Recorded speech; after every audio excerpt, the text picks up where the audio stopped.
आज अनंत चतुर्दशी का महापर्व है और गणपति बप्पा को हम विदाई देंगे। उनसे यही प्रार्थना है कि सुख समृद्धि और रिद्धि सिद्धि देश की जनता की जिंदगी में आए, जनता की जिंदगी बेहतर बने। इसके लिए प्रधानमंत्री श्रीमान नरेंद्र मोदी जी के नेतृत्व में एनडीए की सरकार लगातार प्रयत्न कर रही है। सरकार की कोशिश है, प्रधानमंत्री जी के प्रयत्न हैं, आम आदमी की जिंदगी में कठिनाइयां ना रही। लाल किले की प्राचीर से उन्होंने देश को यह कहा था कि जीएसटी में नेक्स्ट जनरेशन रिफॉर्म लाए जाएंगे और वो रिफॉर्म्स जनता को बड़ी राहत लेके आएंगे। एक किसान के नाते और कृषि मंत्री के नाते मैं प्रधानमंत्री श्रीमान नरेंद्र मोदी जी को धन्यवाद देता हूं, आभार प्रकट करता हूं। हमारा संकल्प है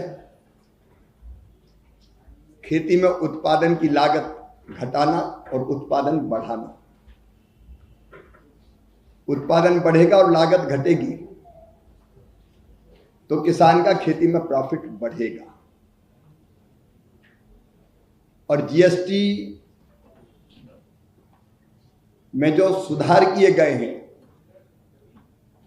उनको अगर देखेंगे तो उनका बड़ा लाभ देश के किसानों को मिलने वाला है। और मैं तो ये कहूंगा कि कुछ कंपनियों ने शुरू कर दिया,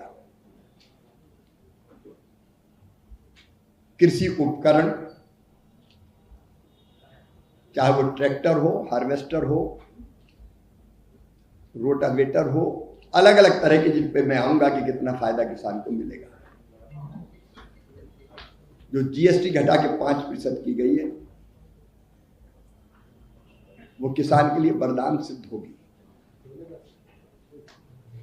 हमारे देश के किसानों की जोत का आकार छोटा है, लैंड होल्डिंग कम है और इसलिए हम कोशिश कर रहे हैं इंटीग्रेटेड फार्मिंग की, मतलब खेती के साथ किसान खेती से जुड़े एलाइड सेक्टर के बाकी काम भी कुछ ना कुछ करें, जैसे पशुपालन, मछली पालन, मधुमक्खी पालन,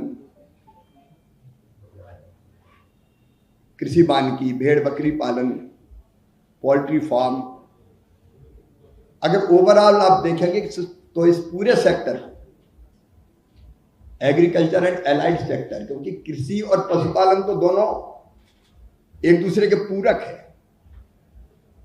उस पर भी जीएसटी में जो छूट दी गई है वो भी हमारे खेती और किसानों के लिए वरदान सिद्ध होगी।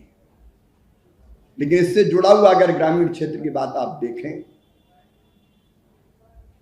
तो हस्तशिल्प, हाथों से बना सामान, चमड़े के सामान, जब दूध और दुग्ध उत्पाद के काम में व्यापक पैमाने पर महिला सेल्फ हेल्प ग्रुप्स काम कर रहे हैं, जिन्हें कई बहनों को लखपति दीदी बना दिया है,